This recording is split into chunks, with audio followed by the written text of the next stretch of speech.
If you are looking for the book talk video for the Hamilton Public Library's junior teen top novel, this is the right video. And if you're wondering what I'm swinging around, these are called nunchakus. And if you're wondering what nunchakus have to do with a book talk, you're gonna find out right now. I'm gonna tell you all about my brand new novel, Kung Fu. You know what? I'll tell you in just a second.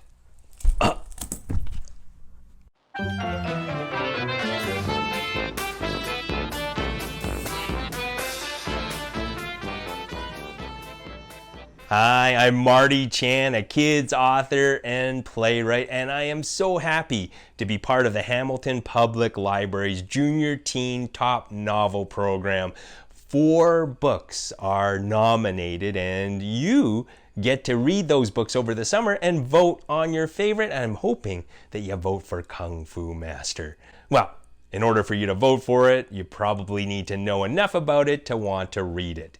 This book is all about John, a guy who's Chinese and doesn't know any Kung Fu at all, but he gets in trouble at school when he pretends to be a Kung Fu master, and all the kids want him to show off his skills. That idea was actually inspired by something that happened to me when I was a kid. And it all came out of a movie that actually played in the early 70s. It was called Enter the Dragon. And Enter the Dragon starred a martial arts guy named Bruce Lee. All the kids at school saw the movie and they thought Bruce Lee was the coolest guy in the world. And then they looked across the schoolyard at me and they thought, hey, Bruce Lee is Chinese. Bruce Lee knows Kung Fu. Hey, Marty Chan is Chinese, so that must mean he knows Kung Fu. Well, when they started asking me about Kung Fu moves, I liked the feeling of being the center of attention, and I kind of lied. I said, yeah, I know Kung Fu. Now, the problem with telling a lie and saying you're a Kung Fu master is the next question that kids ask is this: will you teach us your moves? Well, I was in big trouble because I didn't know any Kung Fu at all. And so I kept lying. I said, no. My Kung Fu master said I'm not allowed to teach you Kung Fu. Kung Fu is deadly. And the kids like, oh, come on, Marty. Just teach us one little Kung Fu move. We promise we'll never use it except in extreme emergencies or when the teacher's not looking. Now, fortunately, this was happening on a Friday afternoon, and I stalled. I said, you know what, let me talk to my Kung Fu master over the weekend. On Monday, if you still want to learn Kung Fu, I'll show you something. Well, that Friday, I went home in a complete panic because I realized I had to learn how to do Kung Fu in 2 days. But by the time I got home, I had a different idea. I thought, you know what? I saw the movie Enter the Dragon. All I have to do is imitate the moves that Bruce Lee did in the movie, and everyone will think I'm a Kung Fu master. And then I remembered in the movie, he used a pair of nunchakus. Those are 2 sticks of wood attached with a chain, and he would swing them around very quickly. I didn't have a real pair of nunchakus, so I made my own with some rolled up comic books, some dental floss, and some Scotch tape. I put them together and I tried to swing them around, but unfortunately, I made the mistake of trying to swing them between my legs, and I thought, that's not going to impress anybody at all. Now, if this was happening today, I could solve the problem quite easily. I could go on to YouTube and pull up a whole bunch of movies or clips of people doing Kung Fu moves and just imitate those moves, and I would know Kung Fu. Well, unfortunately, I'm old enough that when I was a kid, there was no such thing as the internet or YouTube videos, but my parents every Sunday would go to the city and get groceries, and they'd stop off at a Chinese movie theater that played old Kung Fu movies. And one of the old Kung Fu movies I saw was something called Snake in the Eagle's Shadow. And it actually starred a young Jackie Chan. He played this guy who didn't know any Kung Fu at all, but his Sifu, his Kung Fu master, came across and taught him. But the strange thing was, the way that Jackie Chan Sifu taught him, well, it didn't even look like Kung Fu training at all, because the way that Jackie Chan Sifu taught him was with a bowl. He had this glass bowl that he balanced on the back of one hand, and he told Jackie Chan, grab this bowl from my hand. And when Jackie Chan tried to do that, the Kung Fu master would toss it up and do all these cool Kung Fu moves to keep the bowl away from Jackie Chan. When I saw that move, I thought, you know what? If I could do those moves with that glass bowl, everyone at school will think I'm a real Kung Fu master. So I went to the kitchen. I opened the cupboard and I pulled out my mom's favorite glass bowl. Now I know what you're thinking. Marty, you practice with a glass bowl. The minute it falls, it breaks. I thought, you know what? You're right. I don't want to start with something precious like my mom's glass bowl. I better start with something less breakable. So I went into my bedroom, rooted around the toy box, and I found this. A ball. And I thought, all right, now I can do something cool with this. Because with a ball, if it falls, there's no way it's going to break. So I'll show you my Kung Fu routine right now. First of all, I have to balance the ball on the back of one hand.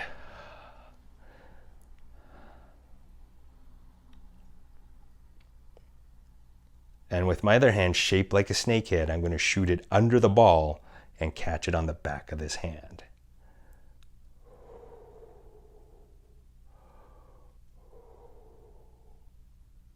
Huh! Now I would do this over and over again in my bedroom, practicing until I got really good at it. And I would be able to do all sorts of cool tricks with it, moving it from one hand to the other. Sometimes I'd pull off some cool stunts like this. And after a while, I thought, you know what? I'm ready to go from the ball to the bowl. Now, let's see this routine in action, okay?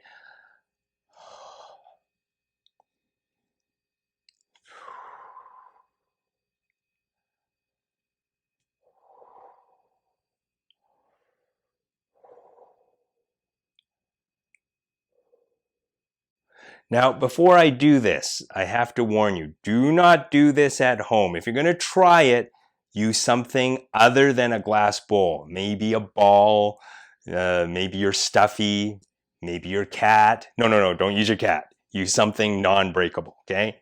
Here we go.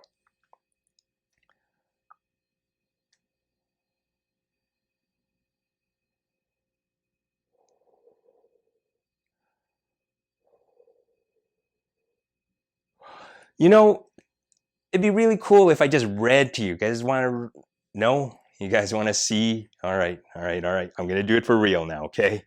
Here we go. Balancing the bowl.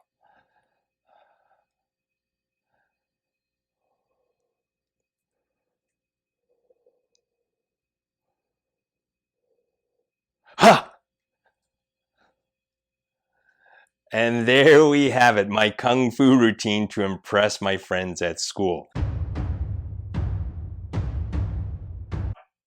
When I sat down to work on Kung Fu Master, I started doing some research because I don't know any Kung Fu at all. So what I did was I started talking to people who ran Kung Fu studios, and I wanted to find out what it was like to learn Kung Fu and be a Kung Fu Master. By good luck, I ran across a young woman named Megan. And if you're wondering, Megan is also the same name of one of the characters in the book. Now, Megan started learning Kung Fu when she was just a kid, and she kept up her training all through the years, and she became an amazing Kung Fu master. And I thought she would make a good second character in the novel. So sometimes when you do your research, it helps you find the characters you need to put into your books. And Megan in Kung Fu Master is actually based on the Megan I met when I was doing research for the book. I know that sometimes in school your teacher will say you have to do a rough copy and then a good copy. Truth is, we do more than a rough and a good copy. There are many, many rough copies. That's why I call them first drafts, second drafts, third drafts. Now, getting that first draft done probably takes me about, if it's a short novel, it can take me anywhere up to 3 weeks to write the first draft. If it's a longer piece, it can take me up to 3 months to write the first draft. Once I've got that down, usually I give myself a little time away from the draft so that I clear my head and come back to it and look over it. Usually I give myself about a week to look over, or to just get away from the book before I start looking at it. Then when I look through it, I try to map out if the story makes sense, and I'll revise and make sure that every major plot point or story point makes sense. And that means sometimes I juggle things around, sometimes I cut scenes out, sometimes I have to add stuff. Once I've got that down, then I go through another time, and this is what I call the character pass. This is where I go through the draft to make sure that all the characters do something that's true to their character. I track their motivations and their actions so that everything that every character does makes sense to who they are and makes them consistent. Once I'm happy with the character pass, then I'll go through to track things like pacing to make sure that the story moves along quickly when it's supposed to, and that I have enough time for the reader to breathe. Once I've gone through that pass, then if it's a comedy, I will go through and do a humor pass. That's where I try to make sure that I punch up things to make them funny and make sure that I create situations that are believable, but at the same time gives me the opportunity to mine it for comedy. Once I've got that draft done, then I'll go through for the technical things like spelling and grammar and vocabulary, making sure I'm not using the same words over and over again.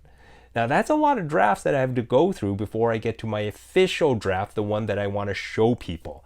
And that process can take me anywhere from the 3 months up to 6 months to get something done. Now, I know by this point you're like, why do you become a writer? Because if you have to revise that many times, I'd just give up.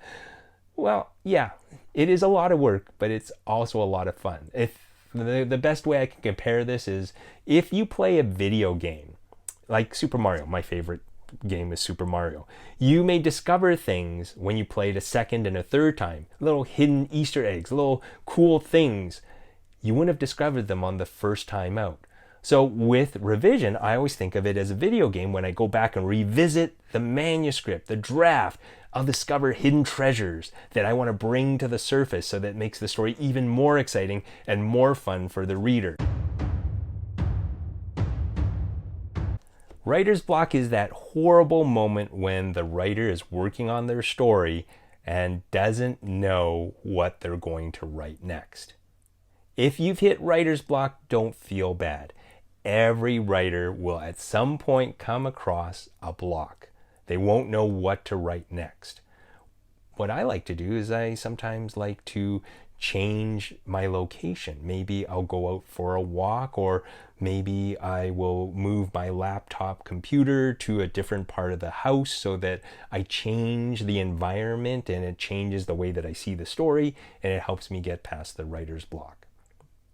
One other thing that I like to do is that maybe I can change my activity. Rather than typing on the computer, I'll pick up a notebook and I'll continue writing the story, but with pen and paper. And just the act of changing the activity of how I tell the story helps me unlock or get past the writer's block.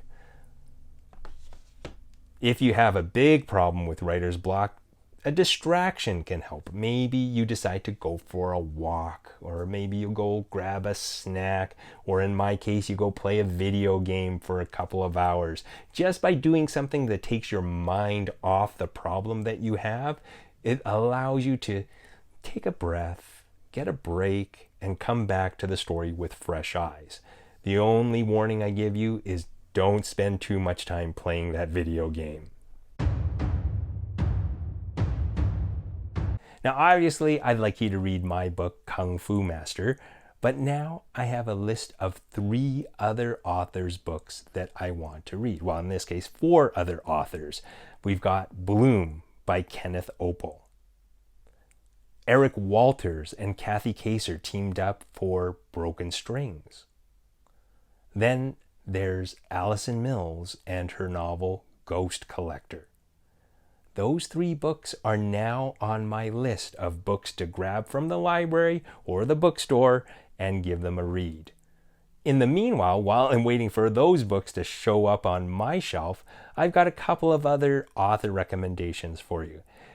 They're Canadian. I love Canadian authors. They are around and they are alive. See, I'm totally alive right now. But check out Susan Nielsen. I fell in love with her writing, with her novel, We Are All Made of Molecules. And now she has a new book out called No Fixed Address. The other Canadian author that I would recommend to you is Arthur Slade. He does all sorts of cool novels. They're scary stories, they're adventure stories, they're fantasy stories. I read his book Dust, which was a really creepy story early on, and I thought to myself, this is an author I want to follow. His latest book is called Crimson, which is an awesome fantasy novel. Check out Susan Nielsen, Arthur Slade, as well as the other nominees in the Junior Teen Top Novel Competition. And that should fill out your summer worth of reading. Oftentimes, people concentrate on the beginning of their story, introducing the character, building the world, and describing the setting. This tip is about what happens after you do all that great work to introduce the reader to your world, your characters, and your story. What you want to do then is make the middle as exciting as possible. And the way to do that is to create conflict, make problems, get your character in trouble, throw them into the deep end of the pool in a way that we don't know how they're going to solve their problem or escape from the trouble they're in. It's better for me to show you rather than tell you. So what I have here is this red cloth that sort of illustrates what I'm talking about with the middle of the story. Basically, what you want to do in the middle of the story is you want to get your character in some kind of trouble, tie them up into a knot, right? Create a knot, a big old knot that they can't get out of. The problem is, if you make that knot too easy for them to get out of, the reader's not going to be interested. So be careful of making your knots too easy to undo, okay? So don't do that. What you want to do is you want to make sure that the problem is as big as possible. The other thing you have to be careful of is not to do the same thing twice. Because as you can see me tying the second knot, you're probably already ahead of me and you know exactly what I'm going to do with this knot, right? It is going to come off just like that. So be careful of repeating yourself. What you want to do is create a problem that the audience or the reader wasn't even expecting. So rather than tying up a knot, create a story problem like this.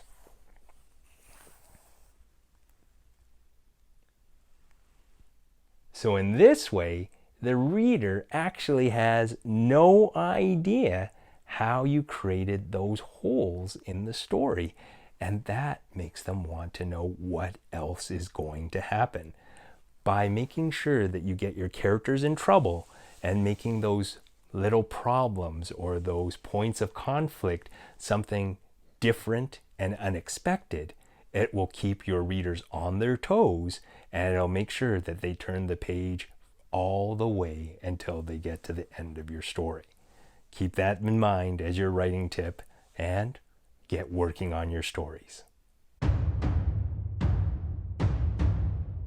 I'd like to thank the Hamilton Public Library for including Kung Fu Master in the Junior Teen Top Novel Competition.